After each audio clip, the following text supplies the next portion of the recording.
नमस्कार सभी को।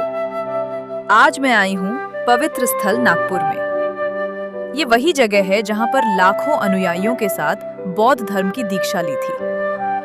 आज मैं आपको यहाँ का पूरा अनुभव दिखाने वाली हूँ। तो ये है दीक्षा भूमि का मुख्य प्रवेश द्वार। जैसे ही आप यहाँ आते हैं, एक अलग ही शांति और पॉजिटिव एनर्जी महसूस होती है। ये जगह सिर्फ एक पर्यटन स्थल नहीं, बल्कि आस्था और इतिहास का प्रतीक है।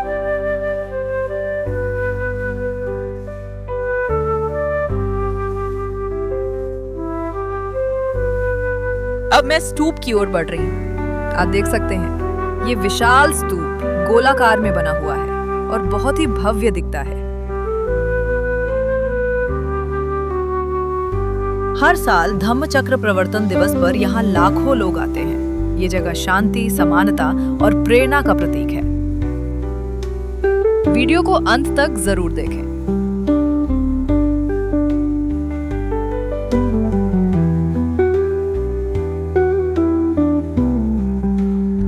मैं अभी स्तूप के चारों तरफ घूम रही हूँ। यहाँ का वातावरण बहुत शांत और सुकून भरा है। चारों ओर लोग श्रद्धा के साथ घूमते हुए दिखाई दे रहे हैं।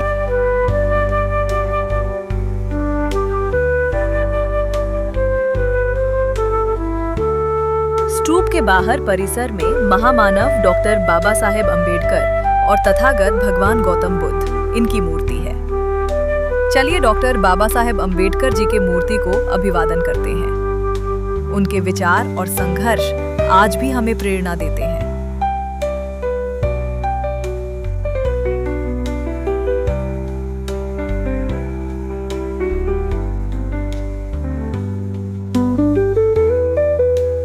फिर मैं तथागत भगवान गौतम बुद्ध को त्रिवार वंदन करने के लिए आगे बढ़ती हूँ। यहाँ का ये भव्य स्तूप, शांत वातावरण और श्रद्धा से भरा माहौल मन को एक अलग ही सुकून देता है। और इस पावन भूमि पर खड़े होकर मैं पूरे श्रद्धा और सम्मान के साथ महामानव तथागत गौतम बुद्ध को त्रिवार वंदन करती हूँ। उनका संदेश दया, करुणा और समता आज भी हमें सही रास्ता दिखाता है।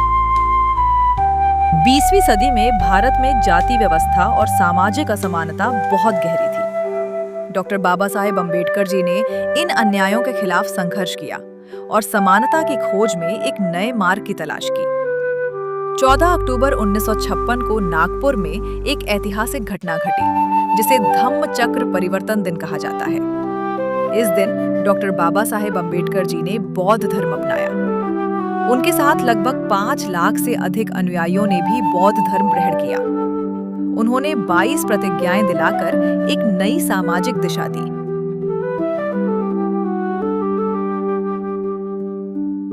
उस सभी 22 प्रतिज्ञाएं यहाँ शिलालेख पर देखने को मिलती हैं। परिसर में परम पूज्य डॉक्टर बाबा साहेब अम्बेडकर स्मारक समिति का भव्य हॉल है।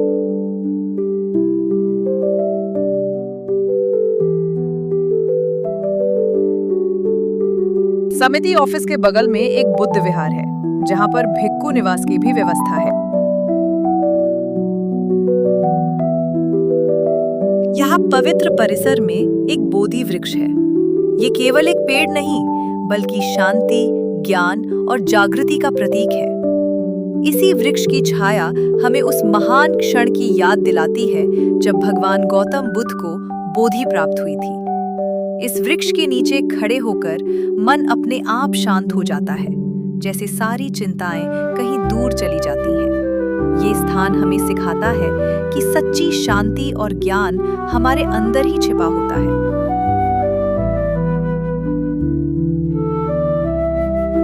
चलिए अब हम बढ़ते हैं इस पवित्र स्तूप के अंदर की ओर, जहां शांति और श्रद्धा का एक अलग ही अनुभव हमारा इंतजार कर रहा है।